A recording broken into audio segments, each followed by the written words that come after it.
बड़ी खबर इस वक्त आ रही है बांग्लादेश से जुड़ी हुई।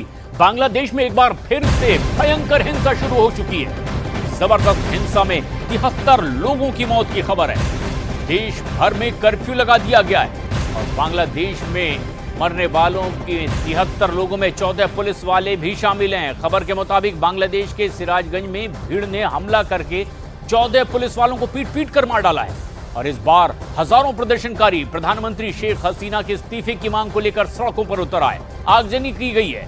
प्रदर्शनकारियों और पुलिस के बीच जमकर झड़प हुई है। अब तक के 73 लोगों की मौत की खबर है। कई लोग इसमें घायल हो चुके हैं। खबर यह भी है कि प्रदर्शन कर रहे लोगों और सत्तारूढ़ आवामी लीग के समर्थकों के बीच भी खूनी झड़पें हो रही है। हैरानी की बात तो यह है कि 14 पुलिस वालों को भीड़ ने पीट पीट कर जान से मार डाला है और ये उग्र हिंसक वारदातें बांग्लादेश के अलग अलग इलाकों में जबरदस्त तरीके से और बढ़ती दिखाई दे रही है। बांग्लादेश में फिर एक बार हिंसक झड़प हुई है और यहां हजारों की तादाद में प्रदर्शनकारी सड़कों पर उतरे हुए हैं। सत्ताधारी पार्टी के कार्यकर्ताओं से इनकी हिंसक झड़पें हो रही है। कई सड़कों पर आगजनी की जा रही है। गाड़ियों को आग के हवाले किया जा रहा है। प्रधानमंत्री शेख हसीना के इस्तीफे की मांग की जा रही है और पूरे बांग्लादेश में कर्फ्यू लगा हुआ है। 73 से ज्यादा लोग हिंसक वारदात में अब तक अपनी जान गंवा चुके हैं।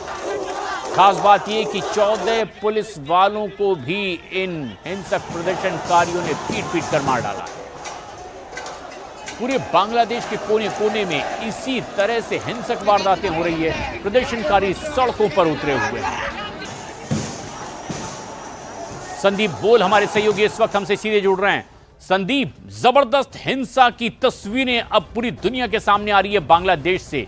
आगे किस तरह से इसका हल निकलेगा, कोई सूरत समझ में आ रही है या उसका कोई हल ढूंढा जा रहा है?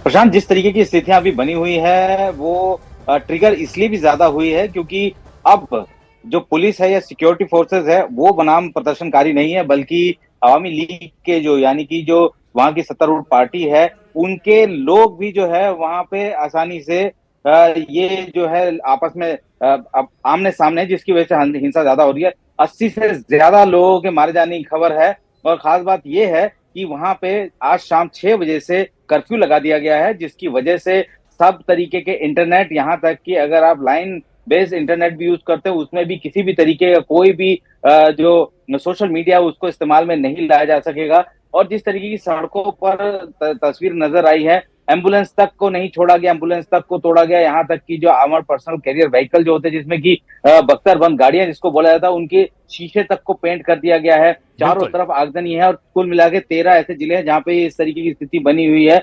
खुद जो वहां के प्रधानमंत्री हैं उन्होंने सीधे तौर पर एक बैठक बुलाई थी जिसमें कि तीनों सेना के अंग के अध्यक्ष थे और बाकी लोग भी वहां बैठकर इस बात की रणनीति बनाई जा रही थी कि इस स्थिति को कैसे संभाला जाए। लेकिन खुद शेख हसीना ने ये बात भी कही कि ये जो प्रदर्शन कर रहे हैं ये कोई स्टूडेंट नहीं है, ये आतंकवादी हैं। तो जाहिर सी बात है कि इस तरीके के बयान जो है और ज्यादा ट्रिगर करेंगे। पिछले 1 महीने के अंदर 200 के करीब लोग जो है इस तरीके के प्रोटेस्ट में मारे गए और ये कोटा सिस्टम जो कि अवामी लीग यानी कि वहां के सत्तारूढ़ पार्टी ने 1971 जब स्वतंत्रता संग्राम उनके यहाँ पे हुआ था और वहां पे जितने भी लोग लड़े थे उनके परिवार वालों को 30% सरकारी नौकरियों में आरक्षण देने का जो मामला था वो लगातार गर्माता जा रहा था। और यहाँ जो प्रदर्शन कर रहे हैं उनका ये कहना है कि जो उस वक्त उस स्वतंत्रता संग्राम में लड़े थे उनकी अब ये तीसरी पीढ़ी है। तो जो आपने उनको, उनके बेटों को, बच्चों को तो दे दी सुविधा, लेकिन अब तीसरी पीढ़ी का क्या रोल है? तो ये चीजें जो हैं और ज्यादा बद से बदतर होती जा रही है। भारतीय दूतावास वहां पे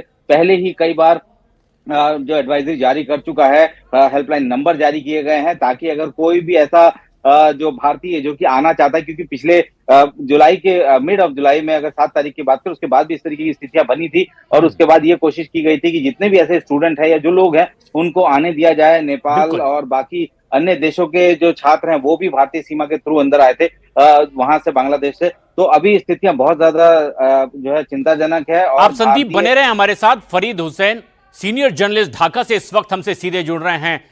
फरीद साहब, जिस तरह के हालात बांग्लादेश में इस वक्त हैं, भारत में खबर पहुंच रही है कि अब 82 से ज्यादा लोग अपनी जान गंवा चुके हैं। क्या सूरत है हाल बांग्लादेश में?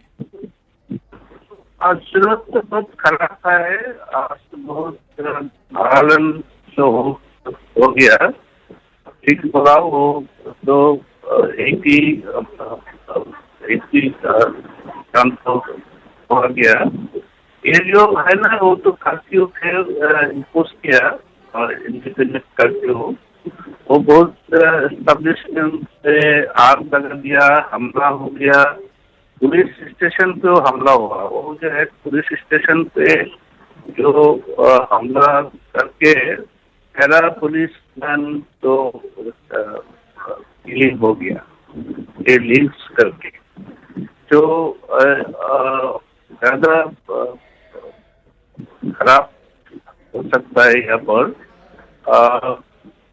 अभी बहुत सारे खबर आ रहा है तो जो गारमेंट्स फैक्ट्री पे है, एक तो गारमेंट फैक्ट्री और तो आग लगा दिया जी, बहुत ही खराब ही हाल है। बिल्कुल।